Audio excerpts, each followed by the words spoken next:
My name is Emily Johnson, and I have been married to my husband, Daniel, for almost 10 years.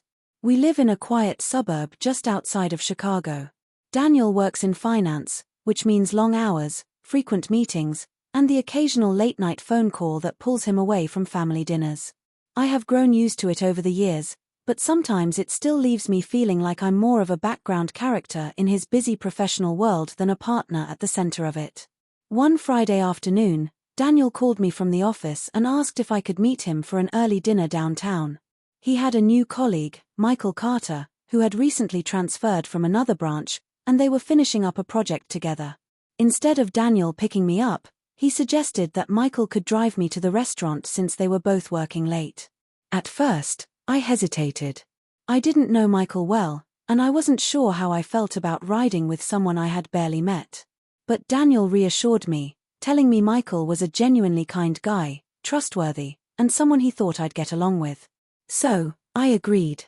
Michael pulled up in front of our house just as the late afternoon sun was beginning to sink, painting the sky in golden shades.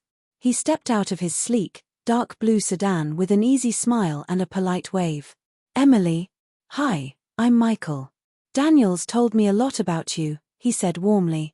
I noticed right away that he had the kind of calm, approachable demeanor that puts people at ease. His tone wasn't overconfident, just genuine. As we drove, the conversation flowed more smoothly than I expected. We talked about Chicago traffic, favorite coffee shops, and even books we had both read.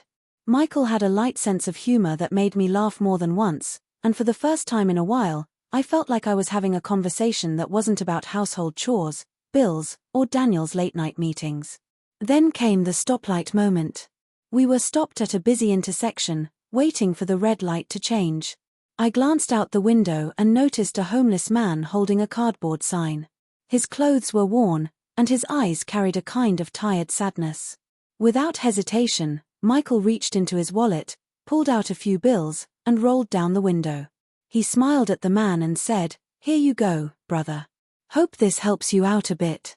The man's face lit up, and he whispered, "God bless you." I was stunned not because of the act itself, but because of how natural and unself-conscious it was.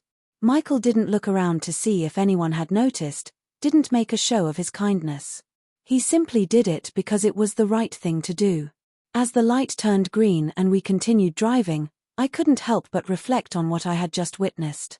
In a world where so many people are caught up in their own business, it felt refreshing to see someone act so selflessly. It wasn't just generosity, it was compassion, the kind that reminded me of the importance of small actions that can have a big impact. When we arrived at the restaurant, Daniel was already waiting outside. He greeted me with his usual smile, kissed my cheek, and shook Michael's hand. I watched the two of them interact, and I couldn't stop thinking about what had happened at that stoplight. Later that evening, as we sat across the table sharing dinner, I told Daniel what Michael had done.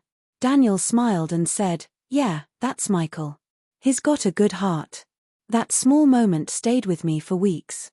It inspired me to be more present, to notice the people around me, and to find little ways to give back. A few days later, when I was at the grocery store, I saw a young mother struggling with her groceries and her toddler. I offered to help her carry her bags to the car. It wasn't a grand gesture, but it made her smile, and in that moment, I felt the same sense of quiet fulfillment I had seen in Michael. Over time, I started making it a point to look for opportunities like that. Holding the door open for someone with full hands. Buying an extra sandwich for the man who sits outside the coffee shop downtown. Calling a friend I hadn't spoken to in a while just to check in.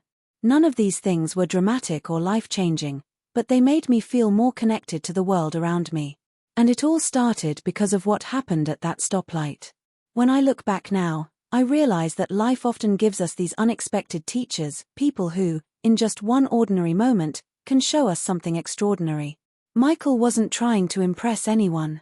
He was just being himself, but in doing so, he reminded me of the kind of person I wanted to be too. Daniel and I still laugh sometimes about how nervous I was about riding with a stranger that day. "See," he teases me. "Told you he's a good guy." And he was right. What surprised me most at the stoplight wasn't Michael's generosity alone, it was the ripple effect it created in my own life. It made me more grateful, more thoughtful, and more intentional about how I show kindness. The stoplight turned green, but the lesson stayed with me forever.